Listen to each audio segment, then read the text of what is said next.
أعوذ بالله من الشيطان الرجيم بسم الله الرحمن الرحيم ألم تر إلى الذين أوتوا نصيبا من الكتاب يؤمنون بالجبت والطاغوت ويقولون للذين كفروا هؤلاء أهدى من الذين آمنوا سبيلا أولئك الذين لعنهم الله ومن يلعن الله فلن تجد له نصيرا أم لهم نصيب من الملك فإذا لا يؤتون الناس نقيرا أم يحسدون الناس على ما آتاهم الله من فضله فقد آتينا آل إبراهيم الكتاب والحكمة كما آتيناهم ملكا عظيما فمنهم من آمن به ومنهم من صد عنه وكفى بجهنم سعيرا إن الذين كفروا بآياتنا سوف نصليهم نارا كلما نضجت جلودهم بدلناهم جلودا غيرها ليذوقوا العذاب إن الله كان عزيزا حكيما والذين آمنوا وعملوا الصالحات سندخلهم جنات تجري من تحتها الأنهار خالدين فيها أبدا لهم فيها أزواج مطهرة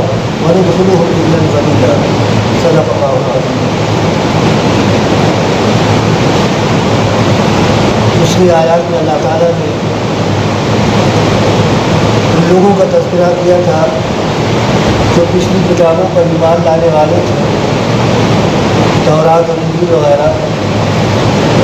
ان کو حکم دیا تھا اللہ تعالیٰ نے کہ ہم نے اپنے اس نبی پر جو دل اتارا ہے اس پر ایمان لاؤ، کیونکہ اس کے بعد یہ جو تعلیمات ہے کوئی اس کی اپنی نہیں ہے، نئی نہیں ہے، بلکہ جو کچھ تمہاری کتابوں میں تمہارے پیغمبروں سے تعلیمات تم کو پہنچی ہے وہی تعلیمات ہے. مثال کے طور پر توحید موسیٰ علیہ السلام نے بھی بیان کی، عیسیٰ علیہ السلام نے بھی بیان کی اور حضرت محمد صلی اللہ علیہ وسلم بھی بیان کر رہے ہیں. آخرت سے متعلق موسیٰ علیہ السلام نے بھی اپنے قوم کو پیغام دیا، عیسیٰ علیہ السلام نے بھی اپنے قوم کو پیغام دیا اور حضرت محمد صلی اللہ علیہ وسلم بھی وہی پیغام دے رہے ہیں.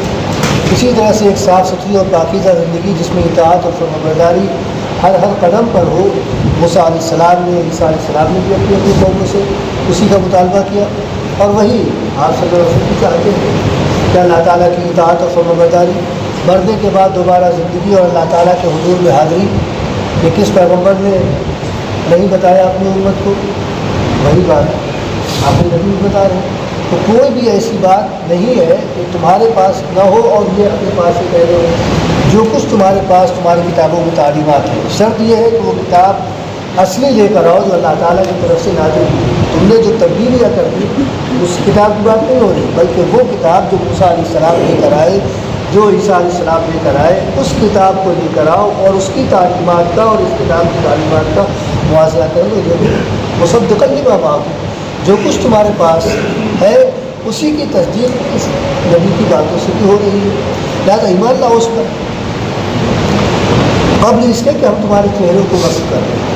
تمہاری نافرمانی کے نتیجے میں، تمہاری اس بغاوت کے نتیجے میں ہم تمہارے چہروں کو مسخ کر دیں، یا پھر جس طرح سے اصحاب السبت پر ہفتہ کے دن کا احترام نہ کرنے والوں پر جس طرح ہم نے لعنت کی، یا پھر ہم اس طرح کا معاملہ تمہارے ساتھ کریں. اور بہرحال اللہ تعالیٰ کا جو فیصلہ ہوگا وہ نافذ ہو کر رہے گا. اگر اللہ تعالیٰ لعنت کا فیصلہ کر دے تو تم پر لعنت ہی ہوتی رہے گی، اور اگر اللہ تعالیٰ تمہارے لیے اصحاب سبت کا جیسا معاملہ کرے تو اس طرح کا بھی فیصلہ اس کا نافذ ہو کر رہے گا. رہے گی بات شرک کی، جو تم لوگ جس میں مبتلا ہو گئے. یہود نے عزیر علیہ السلام کو اللہ تعالیٰ کا بیٹا بنا دیا اور نصارہ نے حضرت عیسیٰ علیہ السلام کو اللہ تعالیٰ کا بیٹا بنا دیا. تو جہاں تک شرک کی بات ہے، اللہ تعالیٰ شرک کو قطعی طور پر معاف نہیں کرے گا. اس کے علاوہ جو بھی گناہ ہے اللہ تعالیٰ ان سب کو معاف کرے گا. لیکن شرک اتنا سنگین قسم کا جرم ہے کہ اس کی معافی نہیں ہے جب تک انسان توبہ نہ کرے. اگر بغیر توبہ کے دنیا سے رخصت ہو گیا تو جب تک اس کی سزا پا نہیں لے گا جہنم میں، اس وقت تک اس کو جنت کا راستہ نہیں دیا جا سکتا. لوگ اپنے آپ کو بہت ہی پاکسا اور بہت ہی پاک صاف بیان کیا کرتے تھے کہ میں بڑا متقی، بڑا پرہیزگار، بڑا ویسا اور ایسا، اور نام بھی اسی اعتبار سے رکھا کرتے تھے. اللہ تعالیٰ نے فرمایا کہ دیکھو اپنا تزکیہ نہ بیان کرو. اللہ تعالیٰ خوب جانتا ہے کہ کس کے اندر تزکیہ ہے، کون اندر سے واقعی پاک اور صاف ستھرا ہے. اور اللہ تعالیٰ جس کو چاہتا ہے اس کو مزکہ بناتا ہے، جس کو چاہتا ہے اللہ تعالیٰ پاک و صاف اس کو بناتا ہے. اپنے دعوے سے کوئی پاک صاف نہیں ہوتا، اور اللہ تعالیٰ اپنے بندوں پر ظلم نہیں کیا کرتا ہے. اور پھر نبی کو مخاطب کر کے فرمایا اللہ تعالیٰ نے کہ ذرا آپ دیکھیے ان لوگوں کو کہ کس طرح سے اللہ تعالیٰ پر جھوٹ لگاتے ہیں. کہ اللہ تعالیٰ نے اس طرح کی تعلیم دی، اللہ تعالیٰ نے ہمارے نبی کو دنیا پر پیغام دیا اور آپ اس طرح کی بات بیان کر رہے ہیں، اللہ تعالیٰ نے فلاں چیز ہمارے نبی پر حلال کی، آپ اس کو حرام قرار دے رہے، یا فلاں چیز اللہ تعالیٰ نے ہمارے نبی پر حرام قرار دی، آپ نے اس کو حلال کر دیا۔ یہ جو الزامات ہیں اللہ تعالیٰ کی طرف جو باتیں منسوخ کر رہے ہیں، یہ سراسر جھوٹ اور بہتان ہے، اور جو لوگ ایسا کرتے ہیں مہاراج وہ گناہ، کھلا ہوا گناہ اپنے سر لاتے ہیں۔ تو پچھلی آیات میں اللہ تعالیٰ نے بیان کیا تھا، ابھی جو آیات پڑھی ہے ان میں بھی کچھ انہی لوگوں سے متعلق باتیں اللہ تعالیٰ نے بیان کی ہے۔ فرمایا کہ الم تر الی الذین اوتوا نصیبا من الکتاب، اے مخاطب یہ نبی کہ آپ نے ان لوگوں کو نہیں دیکھا کہ جن کو کتاب کا کچھ حصہ دیا گیا تھا، یعنی کتاب تورات ہو یا انجیل ہو یا زبور ہو، قرآن کریم کے تعلق سے اس کا یہ کچھ حصہ ہے، مکمل کتاب مکمل شریعت نہیں، اس وقت کے حالات کے اعتبار سے جتنی ضرورت تھی اتنا حصہ کتاب کا یا مسائل کا یا اسلام کا دیا گیا۔ تو ضرورت کے اعتبار سے جو کچھ دیا گیا اس کو اللہ تعالیٰ نے یہ بیان کیا کہ اوتوا نصیبا من الکتاب، یعنی وہ ان کتابوں کا تعلق بھی دراصل قرآن ہی سے ہے، وہ قرآن سے کوئی الگ تعلیمات والی کتاب نہیں ہے، یا قرآن سے کوئی الگ کتاب نہیں ہے۔ یہ الگ بات نہیں کہ ان کو تورات کا نام دے دیا، اس کتاب کو تورات کا نام دے دیا، اس کو انجیل کا نام دے دیا، اسے زبور کا نام دے دیا، لیکن سرچشمہ سب کا ایک ہے، سب میں توحید اور آخرت اور مرنے کے بعد دوبارہ زندگی، حساب و کتاب، جنت اور جہنم، یہی ساری چیزیں بیان کی گئی، تورات میں بھی، انجیل میں بھی، زبور میں بھی، قرآن کریم میں بھی، لہٰذا اسی کا حصہ ہے۔ تو اوتوا نصیبا من الکتاب، ان کو کتاب کا kچھ حصہ دیا گیا۔ یؤمنون بالجبت والطاغوت، آج ان کا حال کیا ہے؟ آج ان کا حال یہ ہے کہ وہ جبت پر اور طاغوت پر ایمان رکھتے ہیں، بجائے اس کے کہ وہ اپنی کتاب کی تعلیمات پر ایمان لائیں، اس کے مطابق عمل کریں، اس کے تقاضوں کو پورا کریں، جو پیغمبروں سے ان کو تعلیمات ملی ان تعلیمات کے مطابق اپنے آپ کو ڈھالے۔ یہ نہ کر کے یؤمنون بالجبت والطاغوت، وہ جبت اور طاغوت پر ایمان رکھتے ہیں۔ یہ جبت اور طاغوت کیا چیز ہے؟ عبداللہ ابن عباس رضی اللہ عنہ اور عبداللہ ابن زبیر رضی اللہ عنہ فرماتے ہیں کہ جبت کے معنی ہوتے ہیں ساحر، اور طاغوت کے معنی ہوتے ہیں کاہن، یعنی ساحر نے، جادوگر نے جو کچھ کہہ دیا بس اس پر ایمان لے آئے، آمنا ویسا کرنا نہیں، یہی سب کچھ ہے، نہ کتاب سے کوئی تعلق، نہ نبی سے اس کا کوئی تعلق، بس یہی سب کچھ ہے، اسی کے مطابق ہونا ہے۔ یا کسی کاہن نے جو کچھ بتا دیا، کاہنوں کے پاس لوگ جاتے تھے غیب سے متعلق حالات کو معلوم کرنے کے لیے، اپنی تقدیر سے متعلق حالات کو معلوم کرنے کے لیے، اپنے مستقبل سے متعلق معلومات کرنے کے لیے۔ خود نبی کریم صلی اللہ علیہ وسلم کے پاس لوگ آئے اور انہوں نے اس بات کا اظہار بھی کیا، ان منا رجالا یاتون الکہان، کچھ لوگ ہم میں ایسے ہیں جو کاہنوں کے پاس جاتے ہیں کہ ہمارے ہاتھ میں کیا ہے، ذرا لکیریں دیکھ کے بتا دیجیے، ہماری تقدیر میں کیا ہے، ہمارا مستقبل کیا ہے، ہم دکان کریں گے، کاروبار کریں گے، کامیابی ملے گی، ناکامی ملے گی، اور ہمارے کوئی بیماری تو نہیں، کوئی حادثہ تو نہیں، اس طرح کے حالات معلوم کرنے کے لیے۔ اور جگہ جگہ پر آپ نے دیکھا بھی ہوگا وہ پرندے لیے بیٹھے ہوئے ہیں، ان پرندوں سے انسانوں کی تقدیریں طے کی جا رہی، پرندہ کھولا، پنجے سے نکلا، کاغذ اٹھایا، بس یہی تو کچھ نہیں، یہ ہماری تقدیر ہے، جو گیا ہے وہ اس کی تقدیر ہے، جو کچھ اس کاغذ پہ لکھا ہوا ہے۔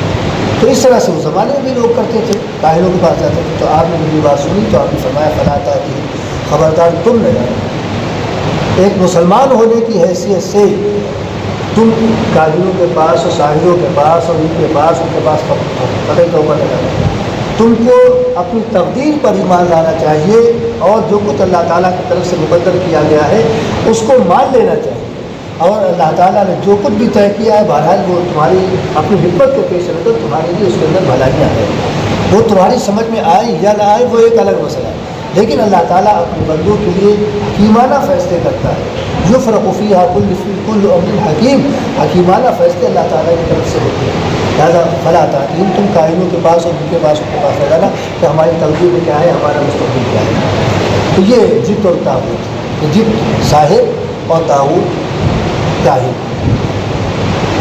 دوسرے حضرات کہتے ہیں کہ جبت یہ سحر ہے، یعنی جادو، تقریباً اسی کے آس پاس ہے کہ جادو کسی نے کر دیا بس ہمارے ساتھ یہ ہو گیا، فلاں نے جادو کیا تو ایسا ہو گیا۔ جادو سے کچھ نہیں ہو سکتا، اللہ تعالیٰ کے حکم سے جو کچھ ہونا ہے وہ ہوگا، اللہ تعالیٰ کی حکمت ہوگی، اللہ تعالیٰ کی مشیت ہوگی، اللہ تعالیٰ اپنے بندے کی آزمائش کرنا چاہتا ہوگا تو اس میں اثر پیدا ہو جائے، اور اللہ تعالیٰ نہیں چاہے تو لاکھ انسان کو جادو کیا جائے، اس پر کچھ بھی کیا جائے، کوئی اثر ہونے والا نہیں۔ اس بات پر یقین ہونا چاہیے. لیکن لوگوں کا معاملہ یہ ہے کہ شاہد نے وہ جادوگر نے کچھ کر دیا، لہٰذا ہمارے ساتھ ایسا ہو گیا، ہماری دکان بند ہو گئی، ہمارا کاروبار ٹھپ ہو گیا، یا ہم بیمار پڑ گئے، یا ہم فلاں ہمارے ساتھ حادثہ پیش آ گیا. اس طرح کا ان کا ایمان ہے. حالانکہ وہ اپنے وقت کے موحد تھے، اپنے وقت کے مسلمان تھے، لیکن آج ان کا حال یہ ہے کہ اپنی کتابوں سے انہوں نے گویا تعلق توڑ لیا ہے، اور ظاہری چیزوں پر مادی اسباب پر ان کا سارا ایمان ہو گیا ہے. اسی طرح سے طاغوت کے متعلق کہا گیا کہ طاغوت شیطان کو کہتے ہیں. تیسری ایک رائے حضرت مالک بن انس رضی اللہ عنہ کی ہے. انہوں نے فرمایا کہ جبت ہر وہ چیز جو اللہ تعالیٰ کے حکم سے انسان کو روکے، اس پر عمل کرنے سے روکے، وہ جبت ہے. اللہ تعالیٰ کے علاوہ جس کی بھی عبادت کی جائے وہ جبت ہے. طاغوت کا اعتبار اور بہت سکتا ہے. طاغوت ہر وہ چیز جو انسان کو اللہ تعالیٰ کے حکم پر عمل کرنے سے روکے، وہ طاغوت ہے. جیسا کہ تیسرے بارے میں اللہ تعالیٰ نے فرمایا اللہ ولی الذین آمنوا یخرجهم من الظلمات الى النور والذین کفروا اولیاؤهم الطاغوت یخرجونهم من النور الى الظلمات. اللہ تو اہل ایمان کا کارساز اور ان کا ہمدرد ہے، وہ ان کو تاریکیوں سے نکال کر روشنی کی طرف لاتا ہے. اور جن لوگوں نے کفر کیا ان کے رفیق، ان کے ساتھی طاغوت ہیں جو ان کو روشنی سے لے کر تاریکیوں کی طرف چلے جاتے ہیں. اب ایسی صورت میں طاغوت خود انسان کے اپنے گھر والے، اپنے بیوی بچے، دوست احباب اور اس کے تمام متعلقین ہو سکتے ہیں. جو بھی اللہ تعالیٰ کے حکم سے عمل پر روک دے وہ طاغوت ہے. چاہے بیوی کی کوئی فرمائش ہو جو اللہ اور اس کے حکم کے اللہ اس کے رسول کے حکم سے ٹکراتی ہو، اگر آپ پورا کرتے ہیں تو اس کا مطلب یہ ہے کہ آپ نے اللہ تعالیٰ کے حکم کو نظر انداز کر کے بیوی کی بات کو مان لیا اور اللہ تعالیٰ کے حکم کی اور رسول کے حکم کی خلاف ورزی کی. ایسی صورت میں بیوی طاغوت بنتی ہے. بچوں نے کوئی فرمائش کی، آپ کے پاس گنجائش نہیں ہے کہ اس فرمائش کو پورا کر سکے، لیکن آپ نے کسی طرح داؤ پیچ کر کے بچوں کی فرمائش کو پورا کر دیا، اللہ تعالیٰ کے حکم کی اور رسول کے حکم کی کوئی پرواہ نہیں کی. ایسی صورت میں بچے آپ کے طاغوت بن گئے کہ آپ کو سیدھے راستے سے انہیں ہٹا کر غلط راستے پر ڈال دیا. اس طرح سے ہر وہ چیز جو اللہ تعالیٰ کے حکم سے روک دے، نافرمانی کرا دے، وہ طاغوت ہے.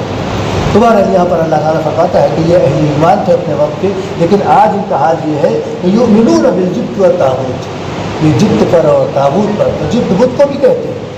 تو بتوں پہلے تو بت کا ایک نام تھا، اس کی عبادت کرتے تھے، اس پر ایمان رکھتے تھے. پھر ہر وہ چیز جس کی عبادت کی جانے لگی وہ جبت میں شامل ہو گئی.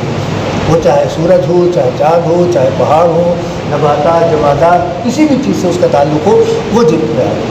لہٰذا یہ غلط چیزوں پر گویا ایمان رکھتے ہیں، شہوات پر ایمان رکھتے ہیں. وَيَقُولُونَ لِلَّذِينَ كَفَرُوا هَؤُلَاءِ أَهْدَىٰ مِنَ الَّذِينَ آمَنُوا سَبِيلًا.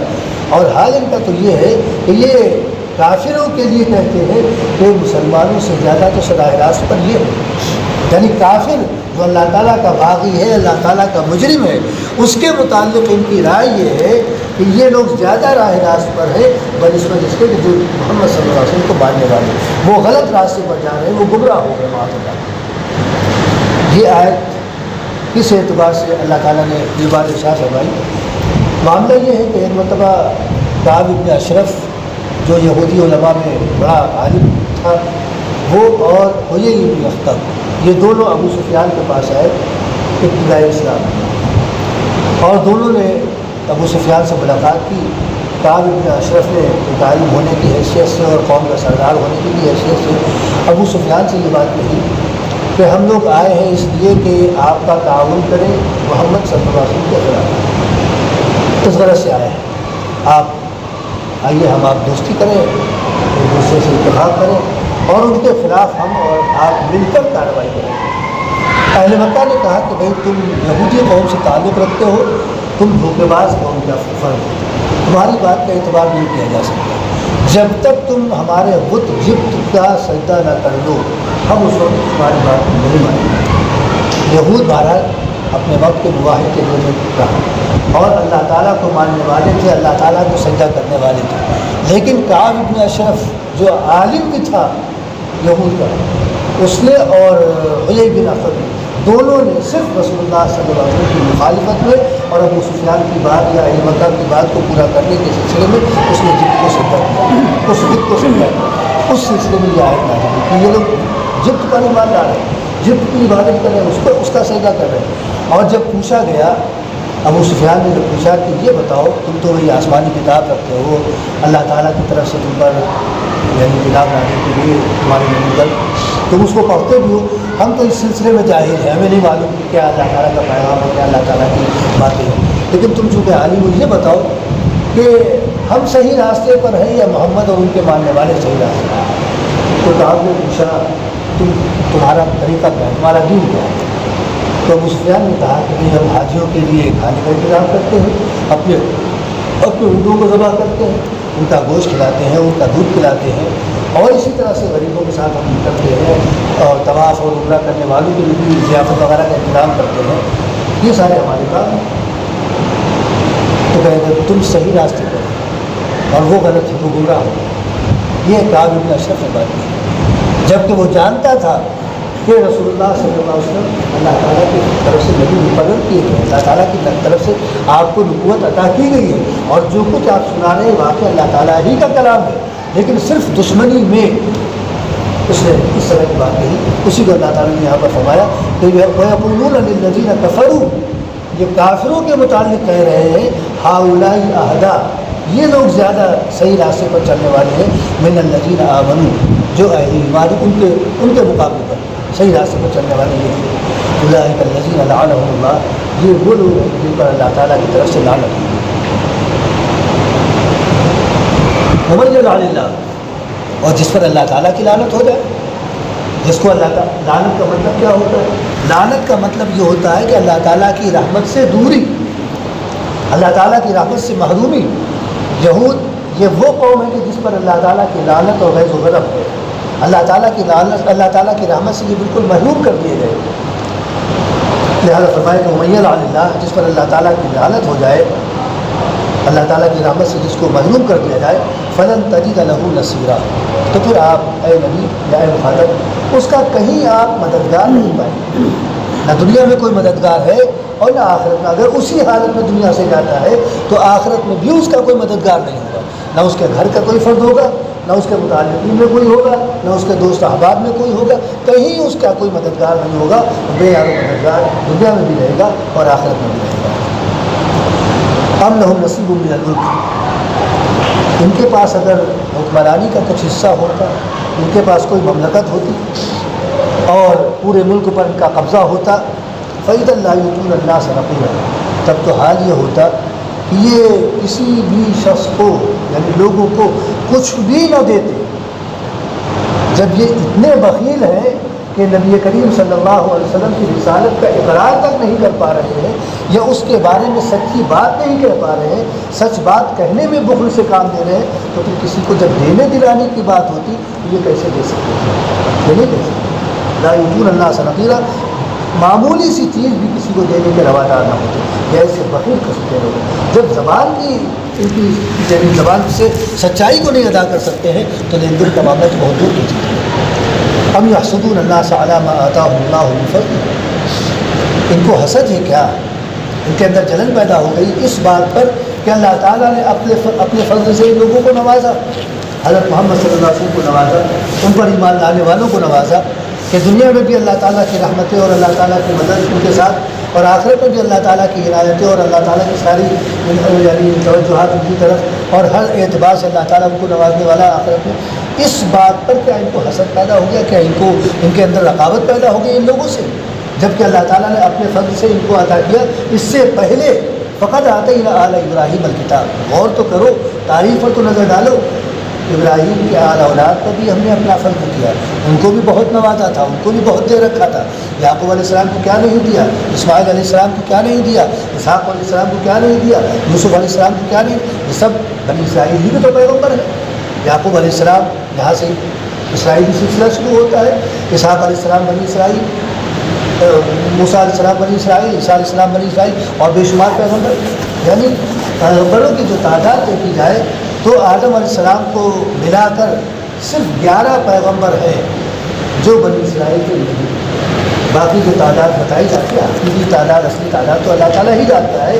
جو 1,24,000 پیغمبر یعنی تعداد بتائی جاتی ہے، ان میں سے صرف 11 کو نکالی کہ آدم علیہ السلام کو شامل کرتے ہیں، باقی جتنے پیغمبر ہیں سب بنی اسرائیل اور ابراہیم علیہ السلام کے اولاد میں۔ فقط آتینا آل ابراہیم الکتاب، تو ہم نے آل ابراہیم کو بھی اپنے فضل سے نوازا تھا، ان کو بھی کتاب عطا کی تھی اور حکمت و دانائی ان کو بھی عطا کی تھی۔ وآتیناہم ملکا عظیما، اور بعض تو ان میں ایسے بھی ہیں کہ جن کو بڑی بڑی سلطنتیں تھیں، داؤد علیہ السلام، سلیمان علیہ السلام، ان کو بڑی بڑی سلطنتیں بھی تھیں۔ نبوت کے ساتھ ساتھ ہم نے دنیا میں بھی ان کو نوازا۔ تو یہ کس بات کا حسد ہے؟ ایک محمد صلی اللہ علیہ وسلم کو نواز دیا گیا تو بس حسد پیدا ہو گیا کہ ان کو کیوں دیا گیا، ان کے ساتھ یہ معاملہ کیوں کیا گیا؟ یہ بھی معاملہ ہماری طرف آنا چاہیے تھا۔ یہ کہاں کا انسان ہے؟ کیا تم سے پوچھ کر معاملہ کیا جائے گا؟ اللہ تعالیٰ تم سے پوچھ کر فیصلے کرے گا کہ ہم کس کو نبی بنائیں، کس کو نبی نہ بنائیں، کس کو نوازیں اور کس کو محروم کریں؟ یہ تم سے پوچھ کر فیصلہ کیا جائے گا۔ فمنہم من آمن بہ، تو ان میں سے کچھ لوگ ہیں جو ان پر ایمان لے آئے، چند لوگ جو ان کو انگلیوں پر گنا جا سکے۔ پوری قوم ہے لیکن پوری قوم میں سے چند افراد ہیں جو ایمان لائے۔ ومنہم من صد عنہ، اور کچھ ایسے ہیں جو ان سے رک گئے، ان کی طرف بڑھتے ہی نہیں، ان کی طرف آتے ہی نہیں، نماز سنتے ہیں نہ ایمان لاتے ہیں۔ وکفیٰ بجہنم سعیرا، بہرحال ایسے تمام لوگوں کے لیے جہنم کافی ہے۔ جو بھڑکتی ہوئی جہنم ہے جس میں آگ دہک رہی ہے اور شعلے یعنی اس کی لپٹیں اٹھ رہی ہیں، وہ جہنم کافی ہے ان لوگوں کے لیے جو ایمان نہیں لاتے ہیں اور دوسروں کو بھی روکتے ہیں اور خود بھی رکے ہوئے ہیں۔ دوسروں کو اس اعتبار سے روک رہے ہیں کہ چونکہ یہ صاحبان علم ہے، آسمانی کتاب ان کے پاس ہے، آسمانی تعلیم ان کے پاس ہے، ان کے ایمان نہ لانے کی وجہ سے دوسرے لوگ بھی یہ سوچنے پر مجبور ہو رہے ہیں کہ جب یہ ایمان نہیں لا رہے تو اس کا مطلب یہ ہے کہ یہ نبی نہیں ایمان لا رہے، کیونکہ ان کے پاس اللہ تعالیٰ کی کتاب ہے، اس میں سارا تذکرہ موجود ہوگا آخری پیغمبر کا۔ جب یہ ایمان نہیں لا رہے تو اس کا مطلب یہ کہ آخری پیغمبر انہی کی وجہ سے دوسرے لوگ بھی رک رہے ہیں۔ ان سب کا وبال ان کے اوپر آئے گا، اور وکفیٰ بجہنم سعیرا، ایسی صورت میں دہتی ہوئی جہنم ان کو بھی کافی ہے۔ ان الذین کفروا بآیاتنا، بلا شبہ جن لوگوں نے ہماری آیتوں کا انکار کیا ہے، ہماری آیتوں سے کفر کیا ہے، سوف نصلیہم نارا، ہم ان تمام لوگوں کو جہنم میں پہنچائیں گے، ان تمام لوگوں کو جہنم میں ڈالیں گے، وہ چاہے یہود میں سے ہو، چاہے نصارہ میں سے ہو، یا اور کسی قوم ملت سے ہو، قریش کے افراد ہو، یا اور کہیں کسی قوم کی اور کسی جگہ کے لوگ ہوں، جن کے پاس بھی ہمارا پیغام پہنچا، ہماری آیتیں پہنچی اور انہوں نے اگر انکار کر دیا ہے اور نہیں مانا تو پھر سوف نصلیہم نارا، ان کا ٹھکانہ ہم جہنم میں ہی بنائیں گے، طے کریں گے۔ کلما نضجت جلودہم، اور جہنم کوئی آرام کی جگہ نہیں ہے، جس طرح سے جنت کے متعلق بیان کیا جاتا ہے کہ اللہ تعالیٰ نے وہاں بہت عیش و آرام کی چیزیں، بے شمار نعمتیں، ایسی ایسی نعمتیں کہ جن کے بارے میں ہم اور آپ سوچ بھی نہیں سکتے۔ قرآن خود کہہ رہا ہے فلا تعلم نفس ما اخفی لهم من قرۃ اعین جزاء بما كانوا يعملون، کہ ہم نے جو کچھ آنکھوں کی ٹھنڈک اور عیش و آرام کی چیزیں اپنے نیک بندوں کے لیے تیار کی ہیں، ان کے اعمال کے صلے میں کوئی نہیں جانتا کہ کیا کیا ہے۔ یہ حدیث قدسی میں اللہ تعالیٰ فرماتا ہے اعددت لعبادی الصالحین ما لا عین رأت ولا اذن سمعت ولا خطر علی قلب بشر، میں نے اپنے نیک بندوں کے لیے، نیک کون ہے؟ نیک وہ نہیں جن کو ہم اور آپ نیک کہہ دیتے ہیں، نیک وہ جس کو شریعت نیک کہہ رہی ہو، جس کو اللہ اور اس کے رسول نیک کہہ رہے ہو، وہ نیک ہے۔ ہمارا آپ کا معاملہ تو یہ کہ کسی کو صاف ستھرے انداز میں دیکھا، باقاعدہ یعنی کوٹا پائجامے میں دیکھا اور داڑھی کی میں دیکھا، بس وہ بہت نیک، بڑا متقی، بڑا پہنچا، لیکن اندر کیا ہے وہ تو اللہ تعالیٰ ہے۔ ہم نے تو ظاہر کو دیکھ کر فیصلہ کر لیا، تو حقیقت میں نیک وہی ہے جس کو اللہ اس کے رسول نے نیک کہا یا نیک قرار دیا۔ تو نیک عادت العباد الصالحین، میں نے اپنے نیک بندوں کے لیے جو کچھ تیار کیا ہے، مالا عین رأت، ان تمام چیزوں میں سے کسی بھی چیز کو کسی نگاہ نے دیکھا نہیں۔ کیا کیا چیزیں ہیں نہیں جانتا، کوئی نہیں جانتا، چھوٹی بڑی کیا کیا نعمتیں ہیں، پھلوں میں، میووں میں، کھانے پینے کی اور دوسری چیزوں میں، کوئی کسی آپ نہیں۔ ولا اذن سمعت، اور نہ ان نعمتوں کا یعنی ساری نعمتوں کا تذکرہ کسی کانوں میں پڑا ہو، کسی کان میں سنا ہو، نہ قرآن کریم میں ساری چیزیں بیان کی گئی، نہ احادیث میں کہیں تمام چیزیں ملتی ہیں۔ چند چیزوں کا صرف ترغیب کے لیے، شوق پیدا کرنے کے لیے چند چیزوں کا تذکرہ کر دیا گیا ہے، لیکن تمام چیزیں وہ کسی کان میں نہیں سنی۔ ولا خطر علی قلب بشر، اور کسی انسان کے دل پر ان تمام چیزوں کا وہم و گمان بھی نہیں گزرا۔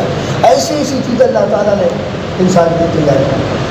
کوئی یہ سوچے کہ جنت میں اس طرح کی چیزیں تو جہنم میں بھی کچھ اسی سے ملتی جلتی چیزیں ہوں، تو اللہ تعالیٰ فرماتا ہے کہ جہنم میں اس طرح کی چیزیں نہیں ہیں، وہاں عیش و آرام نام کی کوئی چیز ہی نہیں ہے، وہاں تو تکلیف، ایذا اذیت، یہی ساری چیزیں ہیں۔ جہنم کی دہکتی ہوئی آگ ہے، کھولتا ہوا پانی ہے، اور کھولتا ہوا پانی بھی کون سا؟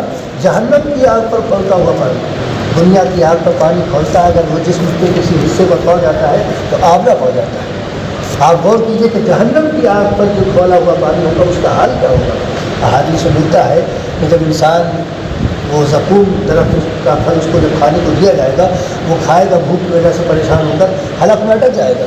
ایک تو اول وہ کعبہ کثیرہ قسم کا بدبودار قسم کا پھل ہے، وہ کھایا نہیں جائے گا، لیکن بھوک میں انسان چاہ نہ چاہے، جیسے بھوک کا حالت ہوتا ہے تو سڑا گلا انسان کھا لیتا ہے کہ کسی طرح سے کچھ بھوک ملے، تو وہ زبردستی وہ کسی طرح اس کو کھانے کی کوشش کرے گا، وہ اس کے حلق میں اٹک جائے گا۔ اب اس کو یاد آئے گا کہ دنیا میں جب ہم کچھ کھاتے پیتے تھے اور حلق میں پھنس جاتا تھا تو پانی پی کر ہم اس کو اتار لیا، فوراً پانی مانگے گا، پانی دیا جائے گا تو پانی زبردست قسم کا کھولتا ہوا کہ چہرے کے قریب آئے گا تو یشفق وجوہ، چہرے کو بالکل جھلس ڈالے گا اس طرح سے، اور جب بھاپ قاعدے سے لگے گی تو یہ ہونٹ لٹک کر یہاں تک آ جائے گا، اس انداز سے کھولتا ہوا پانی۔ اسی طرح سے خون اور پیپ اور معلوم کیا کیا سب جو جسم سے رطوبت نکلے گی وہ پینے کو دی جائے گی۔ فرشتوں کے کوڑے ہیں، سانپ و بچھو اور عالمی قسم کے جانور ہیں اذیت پہنچانے کے لیے۔ یہ ہے جہنم، کہ جہاں آرام نام کی کوئی چیز ہی نہیں، بلکہ وہاں آرام تو حرام اور تکلیفیں بھی تکلیفیں۔ اس کے مقابلے پر آرام پھر مناسب ہے، جو عارضی جگہ ہے، چند روزہ جگہ ہے، اس کا کتنا وقت ہے وہ اللہ تعالیٰ جانتا ہے۔ بہرحال تو اللہ تعالیٰ فرماتا ہے کہ تم اگر یہ سمجھتے ہو کہ کوئی بات نہیں، جہنم میں اگر جگہ ملتی ہے تو کلما نضجت جلودہم، جب جب انسان کے جسم کی کھال پک کر ختم ہونے کے قریب ہو جائے گی، یہ جو جسم کی کھال ہے جہنم میں کی آگ میں جب جلے گی اور پک جائے گی اور بالکل گویا مٹنے کے قریب ہو جائے گی، نضجت جلودہم بدلناہم جلودا غیرہا لیذوقوا العذاب، تو ہم دوسری کھال بدل دیں، نئی کھال چڑھا دیں گے، کیوں؟ لیذوقوا العذاب، تاکہ جہنم کا جو مزہ ہے ذرا چکھتے رہو۔ دنیا میں نافرمانیوں کا مزہ چکھا تھا، اب جہنم کا مزہ چکھتے رہو، لیذوقوا العذاب۔ اور جہنم کا معاملہ یہ ہے کہ اللہ تعالیٰ نے اس آگ پر اپنے باغی اور اپنے مجرم کو حرام قرار دے دیا ہے کہ وہ جلا کر ختم کر دیں۔ دنیا کی آگ کا معاملہ یہ ہے کہ زبردست قسم کی کہیں آتش زدگی ہوتی ہے، حادثے اس طرح کے پیش آ ہی جاتے ہیں، تو انسان جانوں کا بھی ضیاع ہو جاتا ہے، انسان بھی جل کر ختم ہو جاتا ہے۔ ابھی 2-4 روز پہلے خبر آئی تھی، گاڑی میں آگ لگی اور بالکل شعلہ بن گئی، اس میں 2 آدمی بیٹھے ہوئے تو دونوں جل کر ختم ہو۔ تو دنیا کی آگ کسی بھی چیز کو بعض وقت بالکل نجات کے لیے ختم کر دیتی، نام و نشان کا ختم ہو جاتا ہے، لیکن جہنم کی آگ جہاں کی آگ کے مقابلے میں 70 درجے زیادہ ہے، اس آگ کا معاملہ یہ ہے کہ وہ اللہ تعالیٰ کے کسی بھی مجرم کو جلا کر ختم نہیں کرے گی، جلائے گی، مستقل جلاتی رہے گی، انسان چیخے گا، چلائے گا، نکل کر بھاگنے کی کوشش کرے گا، سب کچھ، لیکن وہ آگ انسان کو ختم نہیں کرے گی، موت نہیں آئے گی، لا یموت فیہا ولا یحیا، اس میں نہ تو موت آئے گی کہ اذیتوں سے نجات مل جائے، ولا یحیا، اور نہ وہ زندگی ملے گی جس میں تکلیفیں نہ ہوں، بس جلتے رہو، تکلیفیں برداشت کرتے رہو۔ تو اسی چیز کو اللہ تعالیٰ نے فرمایا کہ بدلناہم جلودا غیرہا لیذوقوا العذاب، ہم یہ کھال دوسری نئی کھال چڑھا دیں گے تاکہ وہ عذاب کا مزہ چکھتے رہیں۔ ان اللہ کان عزیزا حکیما، اللہ تعالیٰ ہر چیز پر قدرت رکھتا ہے، زبردست ہے اور بڑی حکمت والا ہے۔ یہ عذاب کیوں دیا جائے گا اس انداز سے اور یہ کھال کیوں بدلی جائے گی، اس میں اللہ تعالیٰ کی حکمتیں پوشیدہ ہیں، یہ ظالمانہ طریقے پر نہیں ایسا کیا جائے گا، بلکہ حکمت کے ساتھ اللہ تعالیٰ اس طرح کا معاملہ ان کے ساتھ کرے گا۔ والذین آمنوا وعملوا الصالحات، اور اس کے برخلاف جو لوگ ہماری آیتوں پر ایمان لے آئیں گے، جو کچھ ان کو سنایا جائے گا اس کو مان لیں گے، اس کے ساتھی میں ڈھل جائیں گے، عامل الصالحات، اس کے ساتھی میں ڈھل جائیں گے، یعنی نیک کام کرنے لگیں گے، اچھے کام کرنے لگیں گے، ان آیتوں کا جو تقاضا ہے، نبی کی جو منشا ہے اس منشا کو پورا کرنے لگیں گے، سندخلہم جنات تجری من تحتہا الانہار، تو ہم ان کو ایسے باغات اور ایسی جنتوں میں داخل کریں گے جن کے نیچے سے نہریں بہہ رہی ہیں، چشمے جاری ہیں، پانی کا چشمہ، بہترین قسم کا صاف شفاف پانی، شہد کا چشمہ، شراب کا چشمہ، دودھ کا چشمہ اور باقی کسی قسم کے چشمے اس باغ کے نیچے سے بہ رہے ہوں گے، اور انسان ایسے باغات میں داخل کیا جائے گا، خالدین فیہا ابدا، اور یہ داخلہ عارضی نہیں ہوگا، اس دنیا کی طرف سے داخلہ نہیں ہوگا کہ آئے ہم آپ آئے ہیں ایک خاص وقت کے لیے آئے، 50 سال 60 سال 70 سال 80 سال جو بھی اللہ تعالیٰ نے جس کے لیے مقرر کیا بس اتنے وقت کے لیے آئے. ادھر وقت پورا ہوا ادھر آنکھ بند کر دی جائے گی. لاکھ انسان جینا چاہے جی نہیں سکے گا, ایک سانس نہیں لے سکے گا. لیکن وہاں جو داخلہ دیا گیا جنت میں وہ ہمیشہ ہمیشہ کے لیے ہوگا.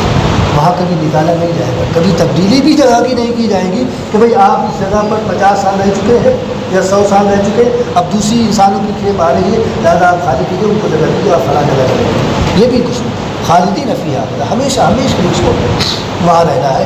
ایسے باغات میں ہم اس کو داخل کریں گے. لہم فیہا ازواج مطہرہ, اور ان کی دلجوئی کے لیے وہاں پاکیزہ عورتیں بھی ہوں گی, بہت ہی صاف ستھری اور پاکیزہ ہر اعتبار سے, ظاہر کے اعتبار سے, باطن کے اعتبار سے, خیالات کے اعتبار سے, نگاہ کے اعتبار سے, ہر طرح سے نہایت پاکیزہ اور بہت ہی صاف ستھری ان کے لیے بیویاں ہوں گی, یعنی حوریں.